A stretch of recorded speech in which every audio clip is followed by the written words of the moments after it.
or if it's my phone, but I was trying to go live a minute ago and a couple people came in. It was Kisma Boss's birthday, and then Beauty came in, and then I think Ben came in. I think it was Ben. But anyway, you guys, I'm back on, and I do apologize for the snafu. This happened last week. I don't know what's going on with this, but I'm going to try to put this together as one video as a rebroadcast. But anyway, what I was saying is in regards to the channel updates, we got a total of 50 people that have already submitted answers to this month's trivia question. So far, so good. You have until November 14th to go ahead and submit that to me via email only. Anyone who does it in the comments will be immediately disqualified. There's a video outlining the terms and conditions and the rules on my channel. Please review it before you enter. And also, the trivia question is posted in a video as well. So thank you for those who have participated, and if you have participated, do understand is as a thank you, I do send you a 20% off discount code for my merch store, as well as the link in reply to your email. So just let you know that I do appreciate the participation. The channel is growing. We got a couple hundred more subscribers over the past week, which is great. Um, and I do appreciate that. Also, in regards to November, I wanted to let you know that in addition to the trivia contest, I will be taking a special trip for my birthday because my birthday is on the 20th. So that following weekend, the 22nd, I'm actually not going to go far. I'm just going to do a staycation thing. And I'm looking at going to the beach that weekend. So I'm going to be doing a lot of filming. So I may or may not have a live on Sunday the 24th. It just depends because that's the day that I'm due to come back. But I will be doing some filming, some tourist attractions and that type of thing in Virginia Beach for the weekend of the 22nd, and those videos will be posted on my other channel, the Peachy Pathfinder. I have a couple of points of interest that I want to do videos for. So for those of you who have not checked out my other channel, the Peachy Pathfinder, that focuses on trails, travels, and lifestyles. Speaking of travel, speaking of channels, by the way, I've got so much going on in my head to share with you guys today. Um, First of all, for those of you who are on TikTok, if you notice that I uploaded a couple of shorts in regards to my homeless story, and I want to thank you guys so much. If you cross over from any of my other platforms, Facebook, TikTok, and join me here on YouTube, welcome and thank you for your support. Thank you for sharing my videos and sharing my shorts.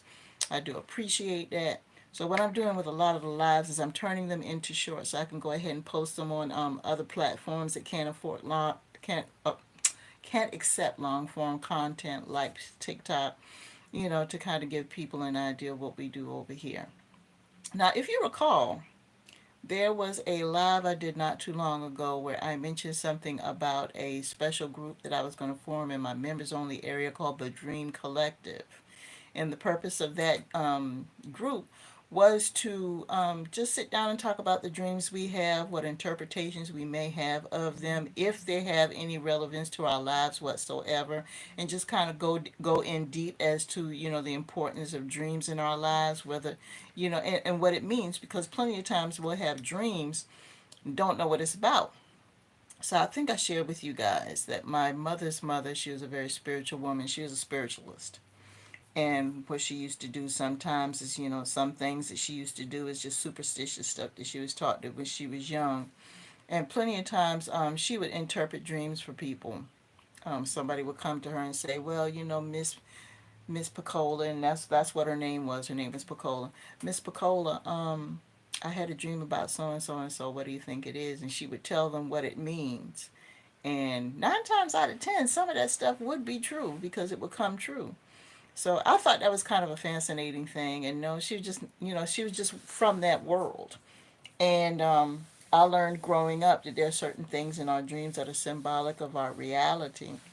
It could be the result of some deep-seated feelings that we're having, but it could be reflective of our environment, or it could be something from the spirit world telling us, warning us of something, or telling us to be aware of something that is either in our present, in our past, or in our future. So I'd like to discuss those things because those aren't everyday conversations that you have with people. And sometimes when you talk to people about it, they'll misinterpret it and misinterpret you and where you're coming from and everything else. So you got to be careful when you talk to people about spirituality sometimes, because they might just think that you're a fruitcake. Um, so I have to be selective who I share a lot of things with, and that was another reason why I created this channel too, so I can get a group of people who kind of get that, and that we can kind of bounce ideas off of each other. And a lot of you have left comments on my videos that about situations that were relevant to the topic that I was talking about, experiences that you shared, or just feeding back on what I said. And I do appreciate that, because that encourages me. That leads me to believe that what I'm doing is okay. And believe me, the daily videos will continue to come. I'm getting ready to work on the December videos as we speak. So, back to with the Dream Collective. What I originally had thought I would do is, once I had enough members in the members only area, was to create a group where we would do lives once a month, or maybe once every couple of weeks or something like that, and just talk about our dreams. And then I thought about it, and the thing is that I have so many dreams that, and I've gotten into the habit of making notes about them. I don't do it every single day, but the ones that stand out, I do kind of make notes about them, about the recurring dreams, about the dreams where you literally feel like you're living dreams. There's different types. And so what I want to do is, I would say probably, I'm not going to say December. I want to say either December or January, I'm actually going to create a second channel that focuses on dreams. We're going to talk about the meanings of dreams and the types of dreams. And there's going to be different videos where I'm going to take my dreams and I'm going to put them in an animated form and create videos based on my dreams, and have you guys just bounce back on that, and you can put in the comments what you want to say about it, and if you want to do a group later on, we can. But it's just that I have so much content, because I've been going over journals and notes and stuff that I have in regards to dreams. I'm like, there's no way I could do a group on this, because I have too much to share. So look for that. I'm thinking probably between mid-December, early January, but no later than January 1st. Look for a new channel from me, a third channel that I'm going to start in regards to dreams. And so that's going to be my next thing. Once I finish the December videos, I got to get to work on that. Also, a website. I figure since I have more than one channel now, and I have some other material that I want to upload, I want to link my store to it, my merch store to it. I have some old PowerPoints that I did when I was doing my Instagrams. I used to do Zooms, so still have those Zooms, and I thought I got rid of them, but I held on to them. I will be posting that as well. So there's a whole bunch of other content that I cannot share on my channel that I need to share, that I want to share with you guys. And I'm going to go ahead and start a website, get that up and launched by December 1st. I'm working on that as well. So it's a lot that I'm working on right now. And I did mention also too, number, I forgot, it was the third live. I want to say the third live or the fourth live. Don't give me the line, y'all. I mentioned something about an e-cookbook that I was going to put together my recipes. Well, the thing is that once I finish one book, because I'm always creating recipes, always. Once I finish that book, then I'm going to have more recipes, and I'm going to do another volume, and another volume, and another volume. So I'm like, well, if I'm constantly creating recipes, why not do another channel on recipes? So, again, I would say around January, probably no later than February, I will have another channel in regards to cooking. So we got two new channels that are in the works. Starting between mid-December and the 1st of January, they will be launched under my name, under my brand name. Um, So keep an eye out for those. One is going to be focused on the dreams, and the other one's going to be focused on the cooking. And it's in the planning stages right now, but I've already got content that's just kind of sitting there that I need to work on. So if you're interested in the dream interpretation, if you're interested in cooking, keep in mind I'm going to have another channel coming out on those things. And I appreciate your support on that. And I will let you know what the exact launch dates are in regards to that as well. So with that being said, that's a lot. with that being said, um, if you were born Scorpio, happy birthday, Scorpios. It is our season. Then after that, you got Capricorn. Then you got Aquarius starting off the year. I appreciate that. We the winter babies. So it's winter babies. Pisces comes right around the cusp of that. So, happy birthday to you all ahead of time. But I mentioned last week, and also in the community post, that I was going to talk a little bit about some of the scary stuff since we just celebrated in our country Halloween this past Thursday. And, that's focused on, the underworld and goblins and things like that. And with that, you know, you've got certain stories that you guys didn't even know about. And I mentioned last week that when I was an undergrad in college, one of my part-time jobs was working in one of the schools. This one was the School of Literature and Political Science. Okay, and being in the School of Literature and Political Sciences, I was a part-time receptionist, and so you dealt with a lot of professors. And one of the professors, he specialized, he taught German, but he also taught different forms of literature, advanced literature, not the basic stuff. And one of the classes that he taught was about stories. And welcome again to the person who came in. You probably came in from the previous live. But he was telling me one day, because we used to chit chat, and he was telling me that he did a couple of classes in regards to the true meanings behind fairy tales. And he shared some very interesting things. And he actually showed me some of the literature.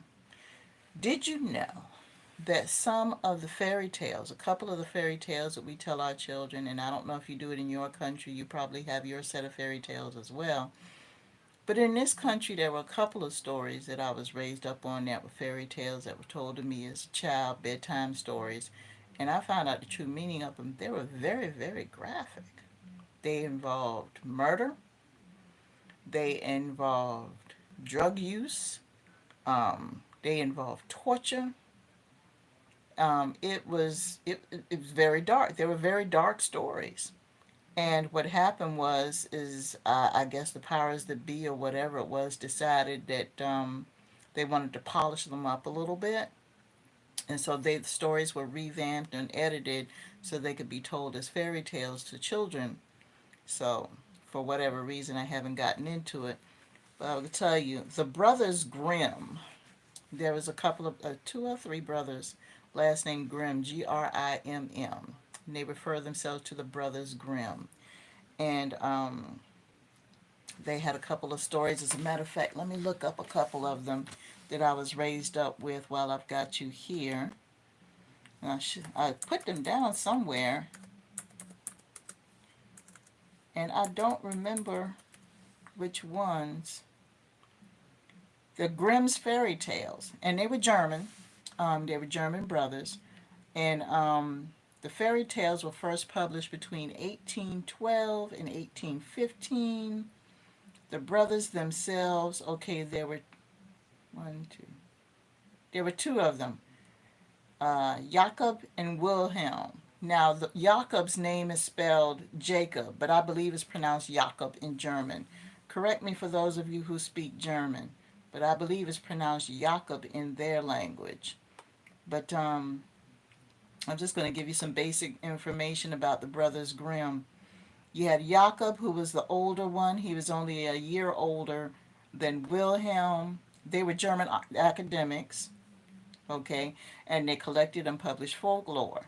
Now, they were best known of folk tales. They were popularizing stories such as Cinderella, The Frog Prince, where where the girl kisses the frog and he turns into a prince. Hansel and Gretel was the most famous one. What about the two little children who met up with the old lady, and she was a witch? And Little Red Riding Hood is another popular one. You guys know about that. Little Red Riding Hood going through the woods to her grandma's house, and she runs into the big bad wolf. Rapunzel. Rapunzel is the one about the princess that got locked up into the tower, and she had beautiful long hair. And in order to get to her lover, because she was locked up because her father found out she was seeing this guy that he didn't approve of, and she fell in love with him. And so Rapunzel had this beautiful long hair. He locked her up in the tower and due to keep her there to for eternity, in hopes that the guy would forget about her and she would forget about being in love with him. So in order for her to be with him, because her hair was so long, she went ahead and she had a window in the tower, of course. She went ahead and she let her hair down out of the tower so the lover could come up and visit with her. So he climbed her hair to go see her. Sleeping Beauty was another one. Um, it was about, an evil witch who went ahead and caused a princess to sleep for a whole century, 100 years. And of course, a handsome prince had to wake her up because the evil witch was jealous of her Sleeping Beauty because she was so beautiful. The Brothers Grimm also did Snow White and the Seven Dwarfs. And so those were the famous ones. So some of you have probably heard of these stories. But there are a couple of them I want to talk about where the professor at the school that I went to told me about what the true meaning was. And believe me, this is adults only. I mean, if you hear fairy tales, please, this is not for the kids to hear because this is the true part of it. So, tell the kids, you can't listen to this. The first one I want to talk about with the Brothers Grimm that had a graphic beginning was Hansel and Gretel.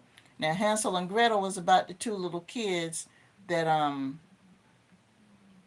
I believe that they got lost in the forest and they were hungry, if I'm not mistaken, because it was so long since the story was told, because there were different versions.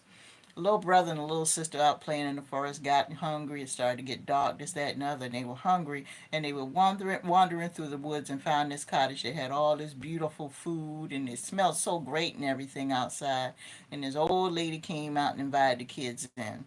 And of course, she was so nice and kind with them and everything. But then, of course, I think she come to find out she was a witch, and she was trying to fatten kept feeding the kids, fatten them up so she can eat them. Well, of course, that story ends there because I think there's a woodman or somebody going through the forest, some kind of a lumberjack or something going through the forest, and heard the kids crying and upset and everything, and saved the kids and killed the witch and all that. Okay, or chopped or tied her up or turned her over to the police or whatever the case may be, because there's different ways the story was told.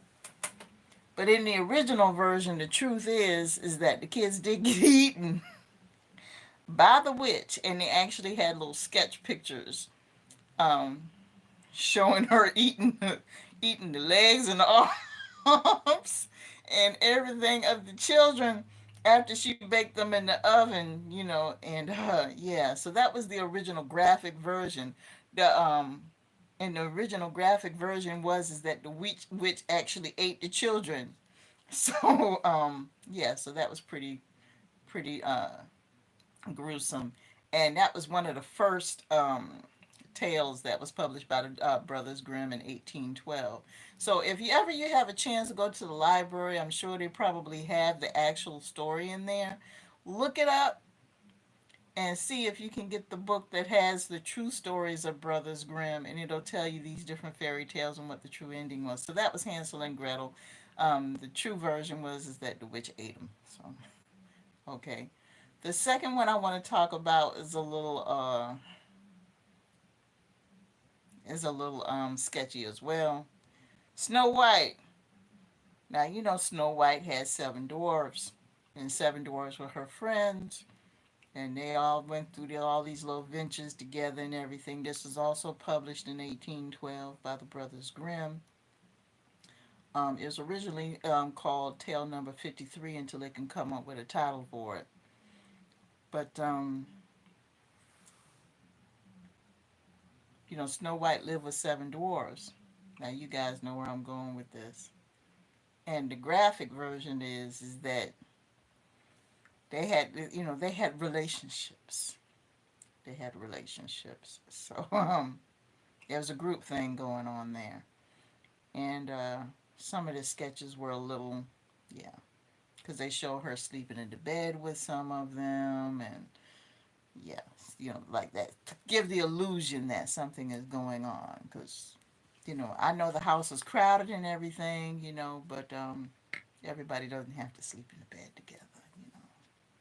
But anyway, that was a couple of things. So whenever you get a chance, check out your local library. I'm sure they have that. I don't think they have anything published online because of the content, but I'm sure that you can get the book. There are different books in regards to the true fairy tales regarding the Brothers Grimm. That's Grimm, German folklorist. Okay, and that was the first story in regards to the true story behind some of the stories that we get. Very graphic content, and they also have the original sketches in the book as well, of the artwork of the original story that clearly states that there wasn't a happy ending and it was for adults only. Okay, that's the first one. Now I want to give a couple of backstories in regards to some of the most famous authors in regards to horror stories. Now, when you think about Halloween, you think about Dracula and Frankenstein and the Wolfman. And one of the most fascinating characters, of course, we know is the vampire, but there's also an interesting story in regards to the original Frankenstein for those of you who don't know this. And I'm going to go ahead and look up this lady's information. Of course, a lot of these books were originally from novels, and a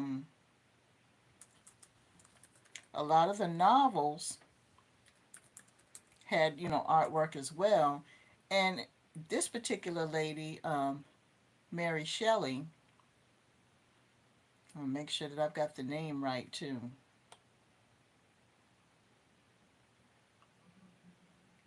Mary Shelley's Frankenstein, because I want to make sure I have it spelled right. Yes. Now she came along right before the Brothers Grimm. Her full name, and I'm going to try this as well as I can. She was English, English like in British English. Wary, Mary Wollstonecraft Shelley. So her maiden name was Wollstonecraft, and then she married Shelley. She was born in 1797, died in 1851. She was a novelist, and she went ahead and she wrote Frankenstein. And her husband was actually a poet and philosopher. His name was Percy Bysshe Shelley, and and his middle name is spelled Byssshe. So her husband was actually the breadwinner in the literature department, but then she went ahead and became a novelist as well. And the word is that she came up with a novel for Frankenstein. It was based on a series of dreams. So basically, she was the housewife of a poet. So she wasn't a poet by trade. She was just his wife. She started having these dreams about this monster that was made of pieces of human beings, because that's basically what Frankenstein was, created by a scientist by the name of Frankenstein. Um, they've been making Frankenstein movies since I want to say the 20s or the 1920s, 1930s. Back when they had silent films, they started making Frankenstein and Dracula, Wolfman, started making those movies. Well, Frankenstein was created by Mary Shelley, and it was based on dreams that she had, and she would journal them, and then eventually, because she was around her husband so much, she started to create a text in regards to it and create a story, and the result was Frankenstein.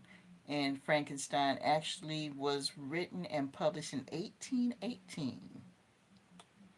So that was her motivation.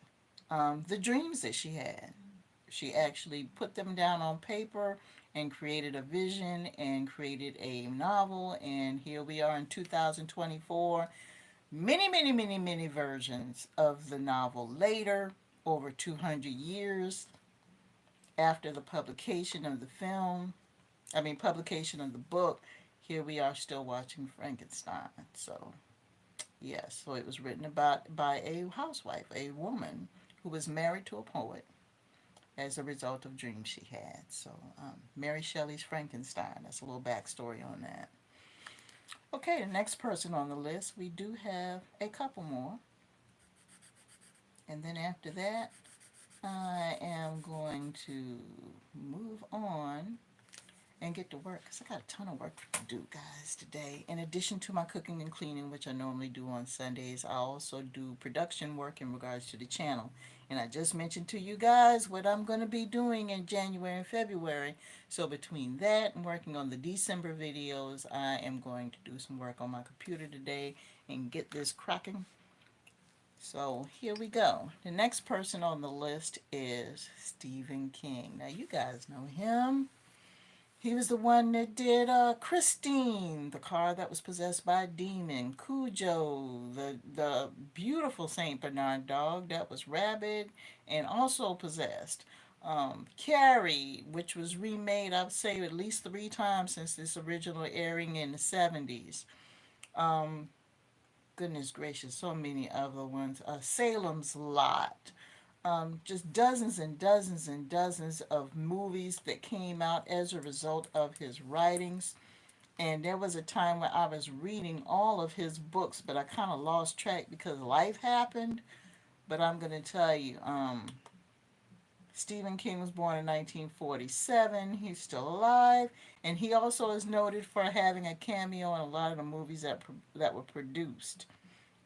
Um, and there's a funny story behind that because he's done so many novels. Let me see if I can count them. Because he's been writing since 1974. And of course, you notice that a lot of his films are based in New England because that's where he's from. He was born in Maine. And a lot of his books are, fictional cities that are associated with New England because that's where he loves to be. That's what his love was. So let's see here. See if I could just pull up a list of how many books he did. Because I want to say at least a couple of dozen. I mean, he didn't do all, he did full novels, he did screenplays, he also did compilations, which were basically a whole bunch of short stories and books. Those are interesting as well. I said that once that I get a steady schedule going, juggling my full-time job and these channels, that I'm going to get back into reading his books because I got a ton of books that I got to get caught up with. And his books are kind of long. If you ever seen his movies, believe me, it's not the whole thing. I strongly encourage you. The Shining is another one, another classic one that he did. The Green Mile, that's another one that is constantly played on television. Stand by Me was another one with the children that had the lifelong friendship. Oh yes, the clown Pennywise. Okay, y'all know about Pennywise the clown. Misery starred Kathy Bates and the late James Caan. That was the nurse that was obsessed by the writer and had him hostage. Shawshank Redemption, The Prison Story, the story about the man who went to jail. Um, just so many stories, so many, and those are the most famous ones. There are a whole bunch of them. It's just, and then there were some of them that were adapted for television. So just to give a background, Stephen King is also married to an author as well. His wife's name is Tabitha. And the reason and how I was able to get a lot of this information is that I read a lot of motivational books and they talk a lot about people who overcame obstacles. Um, and Tabitha and Stephen got married before he even started writing full time. They had other jobs and they got married in the early 70s. And she's an author as well. And let me see. She focuses on nonfiction as opposed to, Stephen, who focuses on fiction. Um, but their backstory is when they first got married, they were very, very poor, of course. Young, struggling couple, early 20s. If I'm not mistaken, either one or both of them were going to graduate school and also working menial jobs. Um, and one of those jobs was running a laundromat at night. They lived in a very small, I believe it was a basement apartment or an attic apartment in someone else's house. As Stephen and Tabitha first married, working hard, just trying to make it. Um, Tabitha was his champion. She really was. Stephen had it in his mind that he wanted to become an author, and in an effort for her to support him, in order to support her husband, she went ahead and took on an extra job. Hello to the person who came in. Took on an extra job to kind of help support and finance, things while he did it because she believed in him that much. So this is what happened. Um, Now they tell part of the story on Wikipedia, but I found, and if I find the book that I read it from, I want to say it came from an Anthony Robbins book. And if you know about Anthony Robbins, he's a motivational speaker, and I believe it was in his book called Awaken the Giant Within, if I'm not mistaken, because that's one of the books that I had by him. I wound up lending it to somebody, and they never brought it back, but I ain't mad about it. Um, they must have loved it. But anyway, he tells different stories about people who overcame obstacles. Well, how Stephen got into writing, he wanted to write full time, and he had a list of at least a couple of dozen publishers. Now, this is back in the day where you couldn't self publish. If you had a book or something like that, you had to put it in a proper form, and you had to literally mail it out to all the different companies, come up with the list and mail it out to different companies. Excuse me. I've been drinking tea this morning. I do apologize. Um, and you had to just wait for a response. And sometimes that took like a week, sometimes it took 2 weeks or 3 weeks. And the response either came in two forms from a publisher. Either you got a little thin envelope, which was good news because that means that you received an advance and a congratulation letter. But if it came back in a big package, then that means they're sending your script back and telling you we don't want you. Well, there was a good at least a couple of dozen publishers, and Stephen had already written, I would say, at least one or two books prior to the release of Carrie. And he would send them to these publishers in hopes to get, recognized. And like I said, it's a timely it's a timely process in order to receive it. So can you imagine sending it out to these people and just waiting for a response and then just trickling in, and you're getting rejection after rejection after rejection after rejection, not only for one book, but you turn around and you try it again and you go through the process and get rejection after rejection after rejection after rejection. Well, in the meantime, while he was sitting, waiting for responses, he's working on another book. In his spare time, he's working on another book between working at the laundromat, working at, all these little medial jobs that he had to do to put bread on the table in his spare time. He's working on this third book. So he's hyped up and he's like, well, I'm just going to keep trying. The level of determination in this man.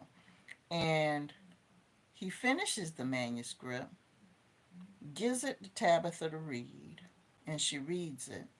And she gives her feedback, and of course, she's in her baby's corner. I love this baby, da da da da da. But he gets scared at the last minute. Now, see, this is what fear does. Fear takes a blessing away from you. It messes your mind up. So instead of him sending it out for possible third rejection, he decides to throw the script away. Because he was like, I don't feel like being rejected a third time. And a lot of us, all we need is one time, let alone two. This man went through this whole process twice and didn't get a single deal. So I could imagine how much time went through with that. So with the third book, he read it, it was completed, he was getting ready to send it out, and he decided at the last minute, screw it, I ain't going to get rejected no more. I'm not going to even bother with this. So he threw it in the trash. Now, I don't know what possessed Tabitha to do what she did, but she went ahead and she took the script out of the garbage. And unbeknownst to him, she sent it out to the same group of people. Got an exception right away. That book was Carrie. So can you imagine what it's like to be rejected and have someone else have so much more faith in you than you do in yourself that they figure, you know what, I'm going to go ahead and send this out anyway. What's another no? But something inside Tabitha said to send it to those people. And they've been together ever since. Wouldn't you? Wouldn't you? You've lost faith in whatever it is you wanted to do.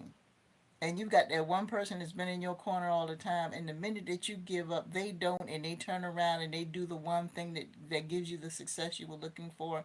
How would you feel about that person? There is no way you would not want to keep that person for the rest of your life. And you don't see a whole lot of that nowadays. You really don't. So Tabitha was the one that went ahead and sent it out for him, and they've been together ever since, and so far so good. She's only a couple years younger than him, so if that. Yes, she's only a couple years younger than him. Stephen is 77 and she's 75. So they've been together the whole time. They've raised children, I think 3 children, if I'm not mistaken. But that was the story of Stephen King. So if his wife didn't take that script out of the garbage, you probably wouldn't know. I'm sure eventually he would have gotten a contract somewhere because he had enough material. He had so much material. But the 70s and 80s really was an explosion of Stephen King everything. That's all you heard. You know, that really put him on the scene between the late 70s and the 80s. And of course, through the 90s, it seems like they were putting out stories and TV shows and books just about every single year about this man. And it started to slow down a little bit in the 2000s because he had some personal issues because the man's human. But thank God that he's, overcome that. But you just don't know who has faith in you.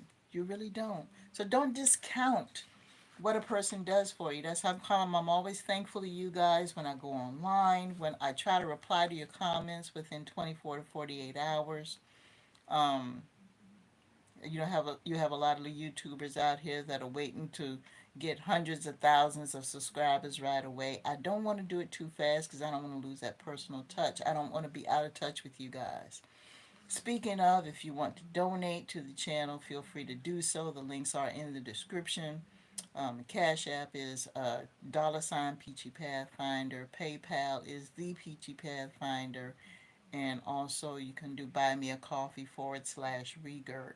If you want to donate, I can be reached by email, PeachyPathfinder@gmail.com. That's the most popular one. But I also have an email on Yahoo, which is REGGIRT@myyahoo.com if you'd like to reach out to me, any questions or concerns. But just to give a recap as to what's going on, um, as I stated before, we got 2 new channels in the mix. I'm just marking stuff off my list, people. Got 2 new channels in the mix. Both of them will be launched between mid-December and January 2025. Keep an eye out for them. One of them is going to be a cooking channel, and the other one is going to be focused on dreams and dream interpretation. So look forward to those. And I thank you very much for your time. I'm going to go ahead and get started with this food. And for those of you who have not turned your clocks back, make sure you do that. Make sure you do that because you don't want to wind up going to work late. Because if you don't turn your clocks back 1 hour, you might either wind up too late or too early for work. So anyway, I want to thank you very much for joining me today. Next week I will be here around the same time unless anything different happens. But other than that, we're going to go ahead and we're going to talk next week. And we're going to do a weekly recap of this week's video.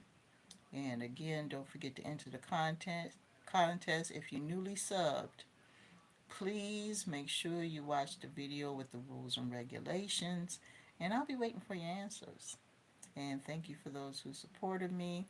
And again, happy birthday to, I want to say Kismet? Yes, because I shouted out in the early part of the live. And you guys have a great day.